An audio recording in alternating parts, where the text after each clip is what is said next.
হ্যাঁ, হ্যাঁ আপু, কেমন আছেন? আলহামদুলিল্লাহ ভালো আছে। নাম কি আপনার?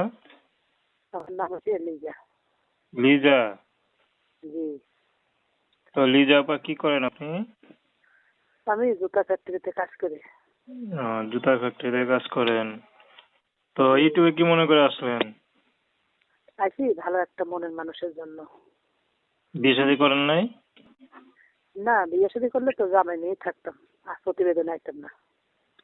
আচ্ছা, কেমন মানুষ চান? আমার কেউ নাই, আমি মামানির কাছে থাকি। মা মামির কাছে থাকেন। তো মা বাবা পড়াশোনা কেউ নেই। পড়াশোনা করছেন? হ্যাঁ, ক্লাস 6 পর্যন্ত। আচ্ছা। তো মা মামি কি বিয়ে শাদী দিয়ে চায় না নাকি? এই যে গার্জিয়ান নাই, মা বাবা নাই, বিয়ে করতে চাইলে চাকরির টাকা চায়, নাহলে ফার্নিচারের টাকা চায়, নাহলে প্রবাসে যেতে টাকা চান, গার্জিয়ান নেই দিবকে। সেই কারণে প্রতিবেদন আছে, ভালো একটা মনের মানুষ পাই। অনলাইনে যদি বিয়ে করতেছে অনলাইনে বসে যাবো, আর যদি সরাসরি করতেছে তাও বসবো, অসুবিধা নেই। আচ্ছা আর আচ্ছা। যে কোনো বয়সের মানুষ হোক, যে কোনো বয়সের মানুষ হোক, সমস্যা নেই।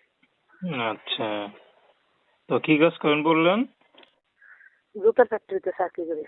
টাকা টুকা পান তো নাকি, বেতন পান? এই যে তাই কোনো রকম ডাল ভাত খাই বাসি। বেতন দিয়ে কি করেন? মামানি অসুস্থ, মামানির ওষুধ খাওয়াই, বাসা ভাড়া থাকি, বাসা ভাড়া দিই, আমার চুনু পাটল লাগে, এগুলো খরচা করি। আচ্ছা।